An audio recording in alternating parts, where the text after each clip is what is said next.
嗨，大家好，我是 SK。要完成一个 PPT， 除了要准备内容，还要配上对的模板、templates 和设计，那都是很花时间的事。今天就来跟大家聊一聊，如何利用 ChatGPT 和 PowerPoint 里的 AI 功能，来帮助你更有效和快速的完成一个既专业又可以和客户成交的 PPT。ChatGPT 是根据我们的提示来产出答案的，所以我们给的提示就必须要精准，这样它才可以产出你所要的东西。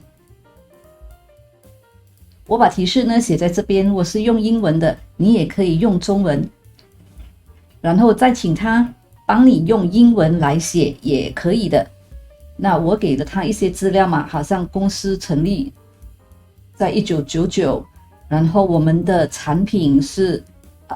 天然的，因为我想把这些卖点都放进我的 PPT 里面，所以我就要给他这些资料。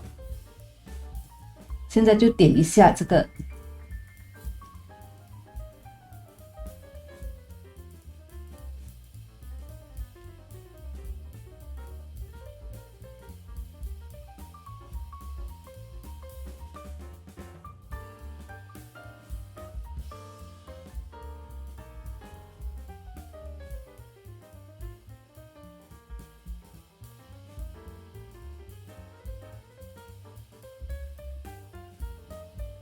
那在这里呢，我们可以看出来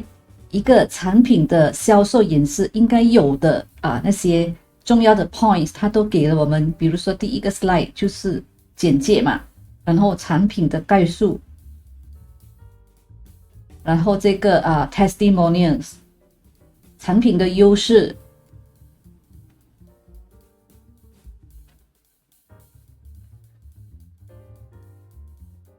然后这个就是 call to action， 那它都有了。如果你想让它在某一个 slide 里面给你更深入的讲述的话，那么你可以再放新的提示下去。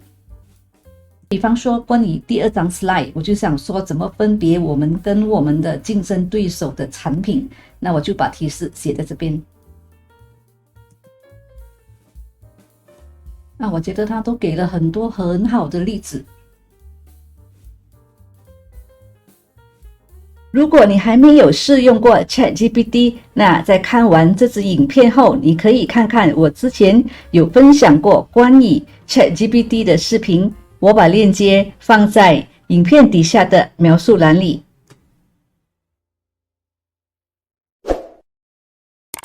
点个赞，订阅吧。你把内容整理好了，就可以开始做 PPT 了。那现在我们就来说说如何利用 PowerPoint 的 AI 功能来完成我们的 PPT。打开你的 PowerPoint， 把从 ChatGPT 里得来的内容都放进这里，都放进这些 slide 里面。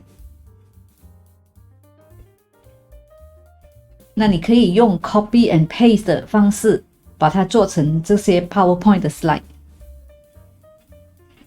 比方说你要把这些重要的点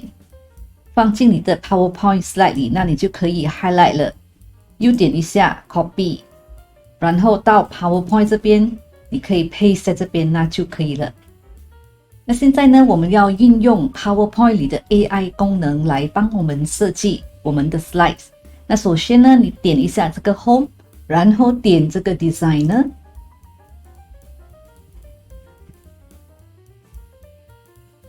那你可以再点这个 See More Design Ideas， 那它就会帮你生成更多的这个模板。如果你都不满意这些设计的话呢，那么你可以把它关掉，然后你再点一次。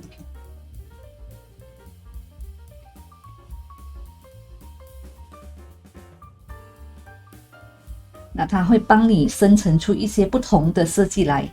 那如果你选择的是这张模板，那你就点一下。接下来呢，你都可以用同样的方法，不过这是你自己的产品嘛，那你可以放你产品的照片也可以。从这些模板中呢，你可以看到那这个 AI 呢是很厉害的，它可以生成出有关你跟你的产品有关系的这些模板，好像这张也是，因为这里讲的是天然的成分嘛，所以它就帮你生成了可以代表天然成分的这些设计。这个 AI 还有一个很厉害的地方呢，就是它可以帮你生成这种风格很接近的这些模板。有了 ChatGPT 的 guidelines， 再加上这个 PowerPoint 的 AI 功能，那我们就大大的提高了我们做 PPT 的效率，也可以做出更好更专业的 PPT 了。如果你想为你的产品或公司做一个网页，你也可以用 ChatGPT 来帮忙你写内容哦。这个视频告诉你如何做一个免费又可以和客户成交的网页。感谢收看，订阅吧。